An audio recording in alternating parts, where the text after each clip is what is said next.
Can we talk for a minute about our Integrating Heart and Mind workshop? Absolutely. I'm excited. It's coming up in the fall of 2024.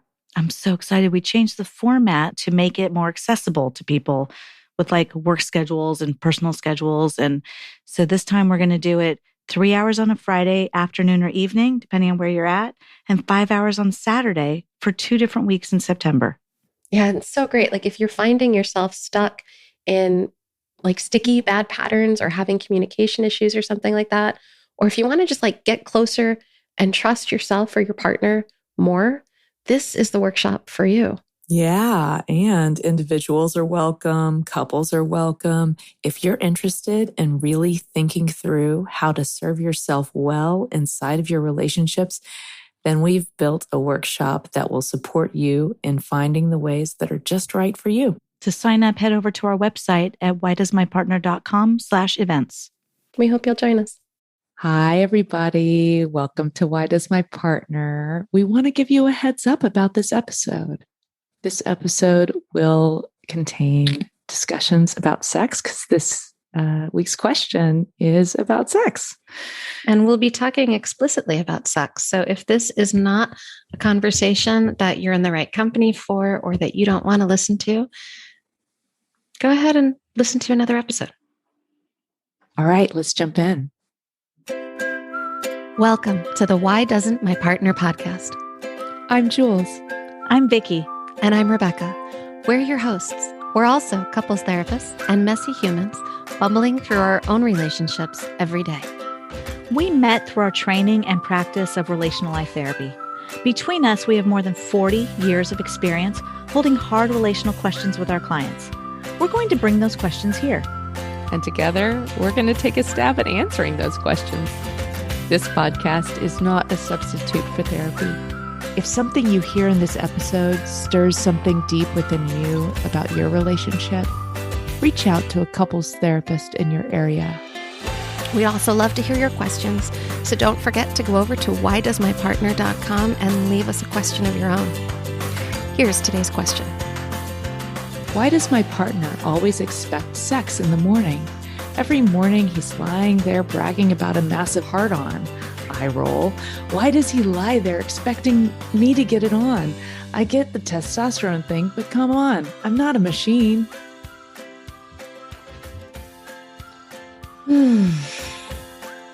There is so much in this question. Mm-hmm. Mm-hmm. And I think there's also so much in this question that many cisgendered heterosexual women are going to relate to. Oh, yeah. Mm-hmm. Well, and I don't think just cisgender. I'm thinking about a couple I worked with, a gay male couple that had a similar dynamic, actually. Yeah. And a lesbian couple I worked with that had a similar dynamic. So I don't think it's exclusive. Hey, here's what I think is going on is I want to talk about sexual pressure. Yeah. Mm-hmm. I want to talk about it from a few different angles. I definitely want to talk about pressure. And I want to talk about pleasure. I love that you jumped in with that because they are so similar in their sounds and so opposite in what we're wanting to encourage people to do. Yes. This gets into what is sex about? Mm-hmm. Is sex for connection? Is sex for pleasure? Is sex for stress relief? Is sex for filling up anxiety cup so that I don't freak out that you're going to leave me? I mean, what are we using our and sexual the answer connection to all for? of that is yes. Oh, well, it could be like all 1,000 different things. Yeah. I mean, it's all of that and more. And oh, absolutely. Yeah. And I've talked about this before, but like there's this, I've talked about enthusiastic consent on past episodes, right? Like this idea that like, if you're not all excited about it and really into it, like don't say yes to it. Yeah. And that's hard. It's super hard. I don't want to be a bummer. I don't want to start a fight. I don't want to deal with disappointing somebody. Mm-hmm. I get that saying no when you're really not into it can be a really hard thing to do, especially when you're really loving towards your partner. Yeah. It's not like you're doing it because you don't like them. It's doing it because this doesn't feel good to me right this second. Right this second. That's what I was going to say, is there could be so many multiple different reasons why in this second I don't want to. Mm-hmm. You know what I'd love? I have a dream about this episode, is that we could play it in the kitchen while we're making dinner if the children are not around, and use it as an opportunity to invite couples to talk with each other about sex while their clothes are still on. Yeah. Because most of the conversations we end up having, we're having like in a moment of heat. And that is not the best moment to talk about what sex feels like between us if what we want is a conversation where there's lots of authenticity and no pressure. Why not? Because when we are already getting going, now if we're having a conversation, I'm being a downer, right? You feel pressure. Even if the other partner's not doing it, you might still feel it. And let's be very clear about it. A lot of times the partner is actually putting pressure. You know, I think this is something that a lot of people can like take a lesson from the more kink community.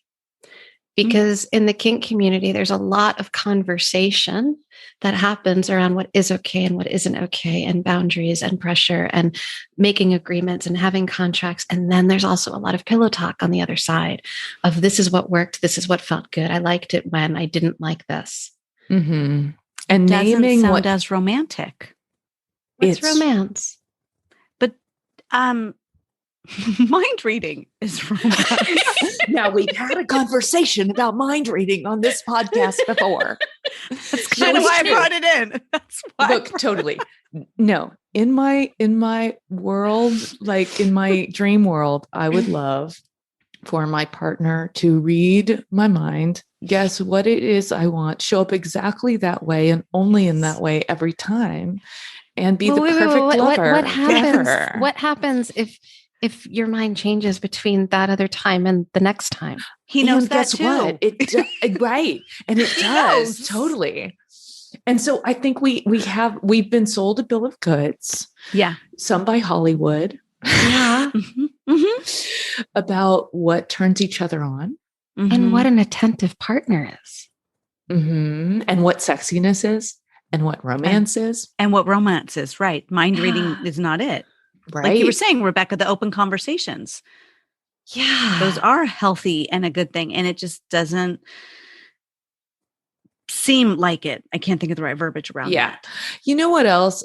Speaking of pressure, is the pressure can go towards the let's have long, extensive conversations about sex too, which can be super awkward for most people. I'm just saying.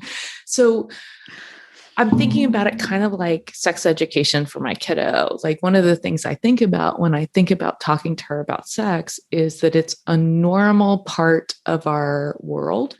And we have lots of teeny tiny mini conversations about it. And so if it's not something that you and your partner talk about a lot, but you'd like for this to be something you and your partner talk about, we could actually have an explicit conversation about two things right up top. One is, let's talk about sex more and how it actually is for you. And two, if it's weird, could we like talk about it in short bursts? Yeah. Yeah. Just not name one it thing out and you like. Not Yeah. everything that's ever happened that we like and don't like in one single conversation. Right. So it could be something like, what is something that we've done together sexually that you've really enjoyed and would like more of? And here's something that I really enjoyed and I would like more of. Yeah. And you know what just occurred to me is the mortification that would come over my face if I were to have that conversation that explicitly, but I can totally write a note. And I can It would ask him to mortify write a you to note. say that? I think I'm thinking not really at this point in my life, but in previous versions of myself, absolutely. I think that would have been too much for me. Now it feels fine. But before, I'm thinking about like even moments where we've already had intimacy, we're just talking about it after, would be like, this feels like a lot. I'm lucky because I married a guy who was raised in a pretty sexually healthy household. Like they talked about it. It was open. He talks about it pretty easily. So that's pretty cool. But that was a new kind of thing for me when I started my relationship with my husband now. And I'm thinking back to like, oh my God, is this okay? I don't think this feels that okay to me. Thoughts that are coming about how it was in the beginning. So I'm just thinking about us meeting each other where we are. And different ways you can do that and make it titrated if that's what you need to do. You just reminded me of something that I think is really important too there, Jules. And that's to talk not only about what feels good and what I want and all of those kinds of pieces of getting it on, but also to talk about how did you learn about sex growing up? Oh, yes. What were the messages that you took in? What were the messages? Like in my home growing up, if I walked in a room and people were kissing on TV, the TV was turned off as I walked in. So the message was like, sex is shameful. Right? It's not something that we let kids see or know anything about. We don't talk to them about it. Right? They learn about it at school, like from the nurse. Yeah. So I had a lot of similar kind of messages, I think. Yeah. And so being able to even just start the conversation there with your partner. Is what did you hear about? Yeah. What did you, you know, how did you learn about sex growing up? Yeah. And I'm thinking about dealing with pressure. Yeah. And I have a message for people who are exerting pressure. One is to just look at what do you do when you're not getting the sex that you want? How do you deal with that? And just make a U-turn and be curious about, do you get down? Do you show you're disgruntled rather than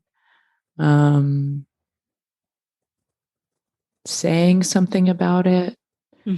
Do you, like, if you're not having as much sex as you would like, do you just say to your partner at some just generally calm moment, I'd love for us to have more sex. How would that be for you?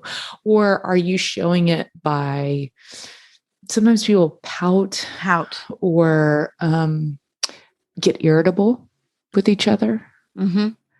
If it's been too long, whatever that means, I just put air quotes up. Or do you withdraw, like as a retaliatory thing?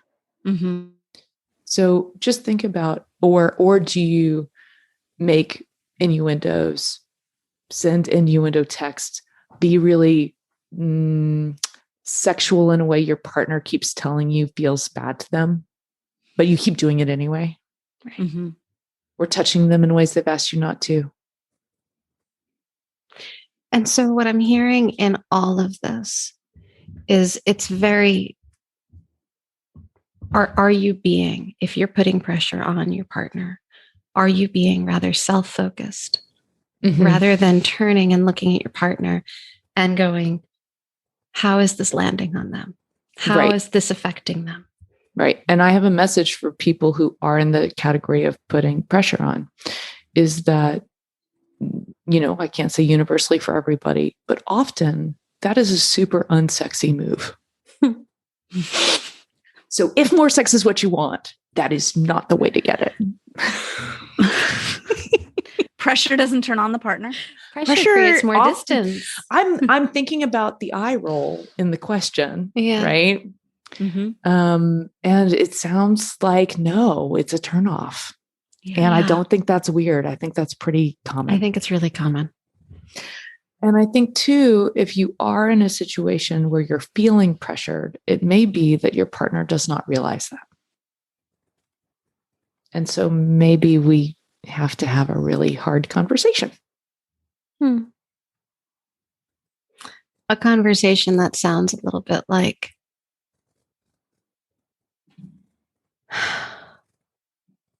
we're missing each other. Mm-hmm. I'd really like to connect to you. And this isn't the way. Mm-hmm. We're missing the mark. Or it could even be like, I'm thinking about putting it in the I position, right? You know, when you tell me that you have a massive heart on in the morning, I don't know how you're meaning that, but it's landing on me that you think I should have sex with you.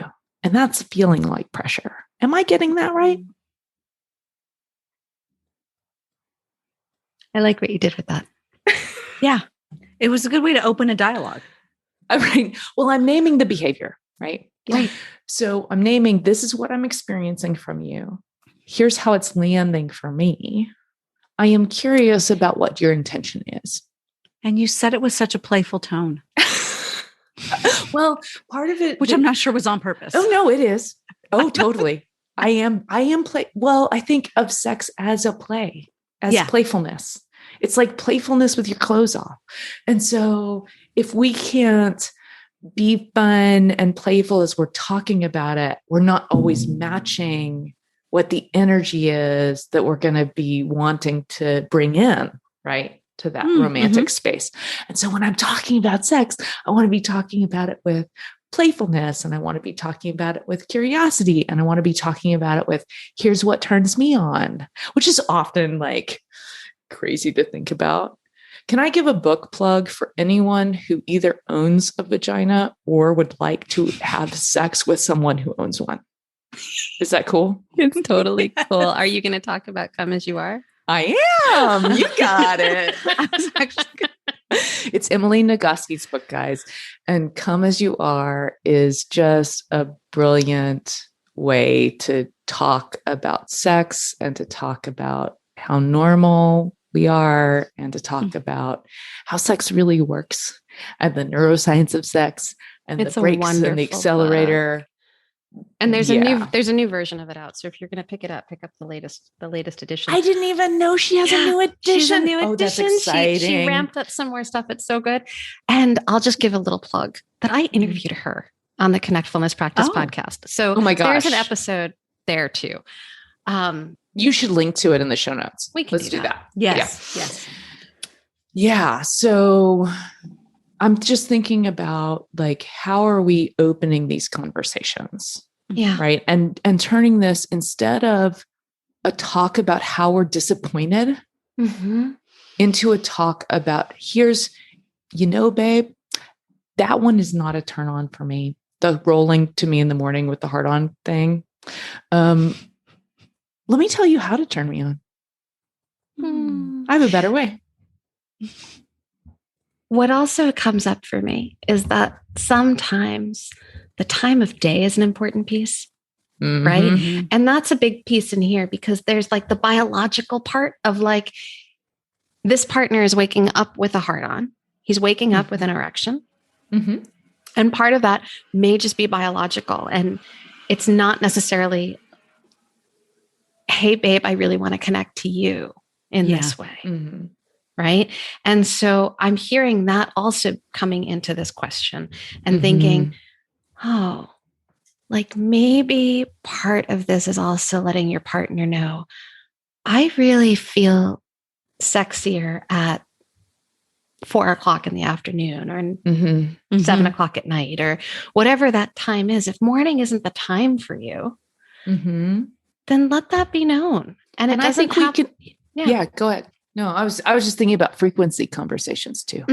So time of day, and there's some people who want to have sex every day, and there's some people who want to have sex once a month.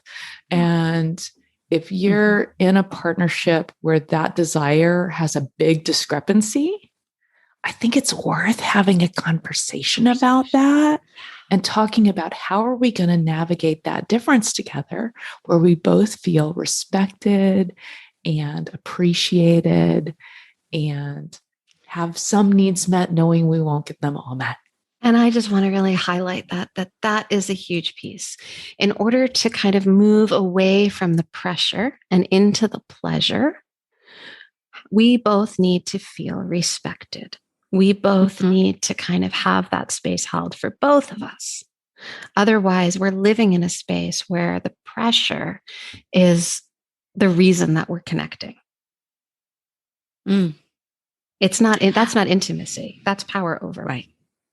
Well, and I also want both partners to do an internal check-in to know when, like you said, 4 p.m., making up a time. I might not even know when I am turned on. Like, I need to investigate that too, so that I can offer these other choices. Like, maybe I know that it's not in the morning, but I don't know when else it is. And now I'm leaving him kind of like, I don't mean like physically high and dry, but I'd like to give him options. I don't want to just say, don't try in the morning. I want to be able to say, let's do it like you said, but that takes knowing it. Well, absolutely. And if you are in a monogamous relationship, sometimes we can say, oh, well, that means all my sexual needs must be met by this one person. And that's not true, because you are actually part of this partnership too. And so not all of your sexual needs are going to be met by your partner. Some of them are going to be met by you. And that's okay. I love changing around, playing with the word intimacy. Into me, I see. Right? When I see deeper into me, I can share that part of me with you. Yeah. I love exploring that with my couples and having the people that I'm working with get in touch with their own self first, right? Like, when I touch my own body, what feels good? What time of day do I notice that I'm feeling into that kind of space? Right? Because if I know that about myself, I can share it with my partner. If I don't know it about myself, my partner's trying to figure it out, but whatever, there's a lot of just kind of trying to figure it out. But when we know what feels good to us, it can be shared. And it takes that bravery too. It's vulnerable. And I want to really name that it's vulnerable for us to come out and say, oh, I would like this thing, especially if we think it's weird or it's a big, like, out of the norm, whatever the heck that means. I'm GGG myself. So that's good giving game from Dan Savage for everyone who loves Dan Savage. I'm good means I am responsive and thoughtful as a lover. Giving, right? Good. So I show up, I'm here giving, I care about what you want. And game, I'm up for trying some stuff. GGG. Woohoo. I'm all about that. And I don't know. I just want to take the pressure off. I think we put pressure on it in regards to how much sex we're having, to when we're having it, to meeting one partner's needs, but ignoring another's, to aiming towards orgasm every time. There's a lot of different ways we put pressure on sex. And I'm a huge advocate for pleasure instead. There's so much that we can get when we take that pressure off the table. When we just allow ourselves to focus on what brings us pleasure. What kind of touch do you like? Yeah. How do I know that you like that touch? Do you tell me with your words? Does your face scrunch into some certain position? Does your breath change? Like, does the quality of your skin, like, does the color of it or the temperature, like, how do I know that you're liking something that I'm doing? How do you know that that is an important part of this conversation. And if we're missing that, we're missing so much communication that isn't just with words. Right.